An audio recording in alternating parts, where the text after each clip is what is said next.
میاں صاحب کچھ باتیں ہم بھی کر لیتے ہیں آج جانا سی. بات یہ ہے کہ جس طرح سے ہم بات کرتے رہے ہیں اور ابھی ہم نے ایران کی بات کی اور اس نے میں تو ذاتی طور پر سمجھتا ہوں کہ بجا طور پر اس نے افزودگی سے انکار کر دیا ہے. دوسری میاں صاحب بات یہ ہے کہ ہم نے یہاں پہ بات کی، ہم چشتی صاحب آتے ہیں اور لوگ آتے ہیں ہمیں بڑا انلائٹن کرتے ہیں.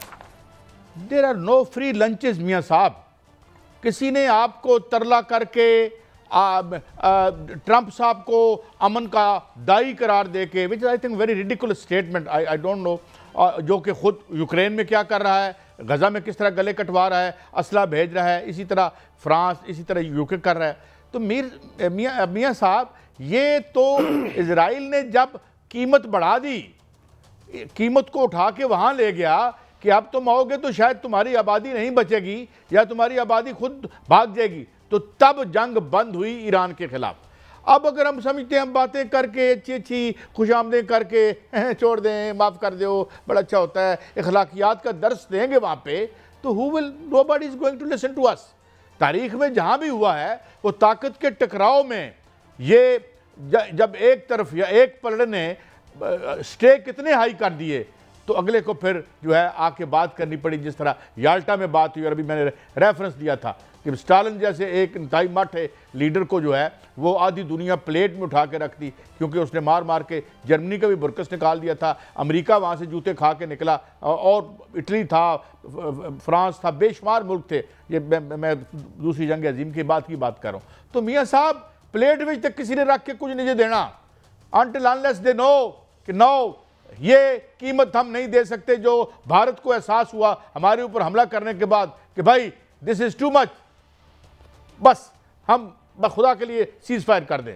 تو تب تک تو ان درندوں کو کوئی نہیں روک سکتا. کیسا مسئلہ یہ ہے، کیسا بات یہ ہے کہ جو اسرائیل ہے یا بھارت ہے یہ ہے لاتوں کے بوت. لاتوں کے بوت جو ہیں باتوں سے نہیں مانتے، اور ہم نے لاتوں کے ایک بوت کو بالکل جو ہے وہ لاتوں سے ہی منایا ہے. اور دنیا نے دیکھا کہ 10 مئی کو جو کچھ ہوا تھا وہ پوری دنیا نے دیکھا. ان کے رافیل بھی گرے، ان کی جو ہے وہ دانت بھی کھٹے ہوئے، ان کی چوکیاں تباہ ہوئیں، ان کا سب کچھ تباہ ہوا، اس میں کوئی شک نہیں. اور ایران پر جب حملہ کیا اسرائیل نے تو اس وقت بھی ایران کھڑا ہوا. اب دیکھیں ایران جو ہے اس نے واضح طور پر کہہ دیا ہے قائد صاحب کہ ہم جو یورینیم کی افزودگی ہے اسے ترک نہیں کریں گے. سپریم لیڈر کہتے ہیں کہ ہم ایٹم بم بنانا نہیں چاہتے، لیکن جو کم از کم صلاحیت ہے وہ ضرور حاصل کریں گے، اور اس حوالے سے ایران جو ہے کمیٹڈ ہے. صدر ٹرمپ نے کل بانگے دوہل کہا ہے کہ ہم نے ان کا جو ہے سب کچھ تباہ کر دیا، لیکن اس کے باوجود اگر ایران کہہ رہا ہے کہ ہم افزودگی جو ہے وہ ترک نہیں کریں گے تو اس کا مطلب ہے کہ صدر ٹرمپ جو ہے وہ اپنے بیانات پر جو ہے نظر ثانی کریں. ان کے پاس وہ فیسلٹی موجود ہے. لیکن ساتھ ساتھ دیکھیں قائد صاحب کہ اگر دوبارہ ان پر حملہ ہوتا ہے تو اس کا سامنا کس سے ہوگا؟ کیا ایران سے ہوگا؟ صرف ایران سے ہوگا؟ نہیں، ایسی بات نہیں ہے. ان کا سامنا جو ہے وہ روس کے ساتھ بھی ہوگا، کیونکہ روس نے ایران کے ساتھ جو ہے ایٹمی توانائی کا معاہدہ کر لیا. وہاں وہ اپنے ایٹمی ریکٹر لگائے گا اور ایٹمی بجلی ہے وہاں سے پیدا کرنے کے لیے وہاں پر ان کا باقاعدہ معاہدہ ہو گیا ہے. اور چین کے ساتھ جو ہے وہ رشیا کا معاہدہ ہے. تو اس لیے اگر دوبارہ حملہ ہوا یا ایسی کوئی حرکت ہوئی تو ان کو صرف ایران سے نہیں بلکہ روس اور چین کے ساتھ بھی ان کا سامنا کرنا پڑے گا ان کو. اور میرا نہیں خیال کہ وہ اب حملہ کریں گے. اور ایران کو بھی اس میں کلیئرٹی واقعتاً لے آنی چاہیے، جو کہ جنرل صاحب بتا رہے تھے کہ وہ انہوں نے ایٹم بم بنانا ہے، نہیں بنانا ہے تو وہ بنائے، کیونکہ ان کا حق ہے، کیونکہ ان پر جارحیت ہوئی ہے، ان کو اپنی دفاع میں بنانا چاہیے. لیکن اگر انہوں نے بنانا ہے تو بالکل اس کا بنائے، ان کو کلیئرٹی لانی چاہیے. میں یہ عرض کر دوں کہ وہاں پہ تو کچھ جو ان کے تھنک ٹینک ہیں، جو ان کی اکیڈیمیا ہے، وہ تو کہتے ہیں جی ان کے پاس آلریڈی ایٹم بم ہے اور کوئی بھی نقصان وہ نہیں، کوئی کنسیڈریبل لاس وہ نہیں انکر کر سکے، بلکہ B-35 اور ان کے جو ڈیپ بنکر بسٹر تھے وہ ایکسپوز ہوئے ہیں ایران کے سلسلے میں. بیکاز اگر یہ ہوتا کچھ تو پھر کیا قطر کے پی ایم کو یہ کہتے کہ انہیں کہیں جنگ بند کر دیں، اور پھر انہیں سمبولیکلی 2 بم پھینکے ہٹا کے ذرا انہوں نے بھی یعنی وہ جہاں پہ اس کی بیس تھی تو وہ تو یعنی ہم سمجھتے ہیں. مگر میاں صاحب بات یہ ہے کہ یہی سب سے اہم بات ہے کہ آپ کو ویکنس کی کوئی معافی نہیں ہے. اور ویکنس سے ذریعے ہم ہیومن رائٹس کے یہ بڑی NGOs بنے ہوئے ہیں، NGOs آ رہی ہیں، یہ والدین کا دن ہے، یہ والد صاحب کا دن ہے، یہ والدہ جو فرار اور ڈھکوسلا یونائٹڈ نیشن کے ذریعے یہ کرتے ہیں. ہیں اور جس طریقے سے یہ لوگوں کو اپنی پالیسیوں کے ذریعے بھوک سے مارتے ہیں، جنگوں کے ذریعے. ابھی میں نے جب کہا کہ باراک اوباما جس کو نوبیل پیس دیا تھا آپ نے، اس نے 1 گھنٹے میں 2 بم پھینکے اس سیارے پر. اور اس کی طرف دیکھیں ذرا، یہ جو ٹرمپ کیا کر رہا ہے، ٹرمپ یہ کر رہا ہے کہ جی کہہ رہا ہے جی کہ گلوبل وارمنگ تو ایک ہوکس ہے. کیوبا کا ذکر کر رہا ہے جس پہ انہوں نے 6000 سے زیادہ سینکشن لگا رکھی ہیں اور جن کا ہیلتھ سسٹم ورلڈ بینک اور IMF کہہ چکے ہیں کہ امریکہ سے بہتر ہے، جس نے 5 میں سے 3 ویکسینز بنائی تھیں. اب وہ کہہ رہے ہیں جی دیکھو وہ تو دوائیاں نہیں کھاتے اس لیے وہ صحت مند ہیں، دوائیاں کھانی، یہ جڑی بوٹیوں سے علاج کرنا چاہتے ہیں.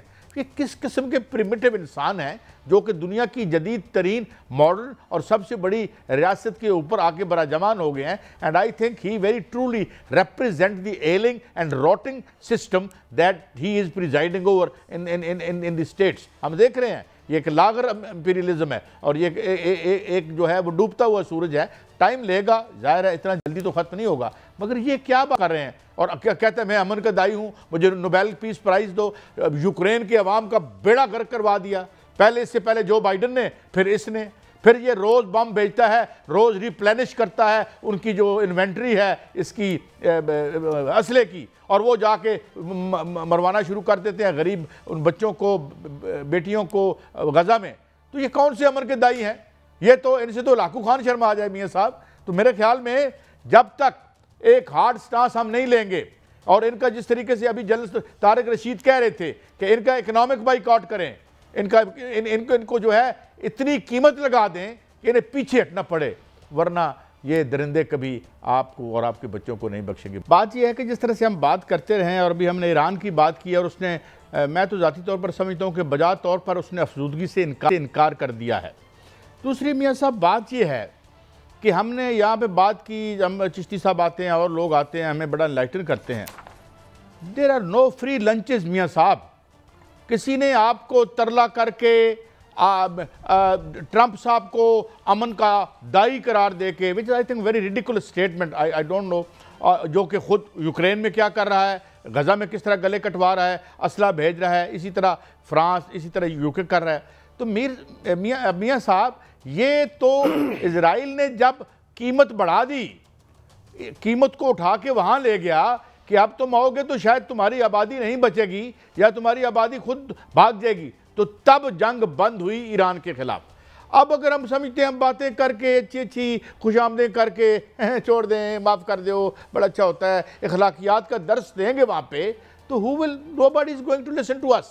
تاریخ میں جہاں بھی ہوا ہے وہ طاقت کے ٹکراؤ میں یہ جب ایک طرف یا ایک پلڑ نے سٹیک کتنے ہائی کر دیے تو اگلے کو پھر جو ہے آ کے بات کرنی پڑی. جس طرح یالٹا میں بات ہوئی اور ابھی میں نے ریفرنس دیا تھا کہ سٹالن جیسے ایک انتہائی مٹھ لیڈر کو جو ہے وہ آدھی دنیا پلیٹ میں اٹھا کے رکھ دی کیونکہ اس نے مار مار کے جرمنی کا بھی برکس نکال دیا تھا، امریکہ وہاں سے جوتے کھا کے نکلا، اور اٹلی تھا، فرانس تھا، بے شمار ملک تھے. یہ میں دوسری جنگ عظیم کی بات کر رہا ہوں. تو میاں صاحب پلیٹ وچ تک کسی نے رکھ کے کچھ نہیں دینا.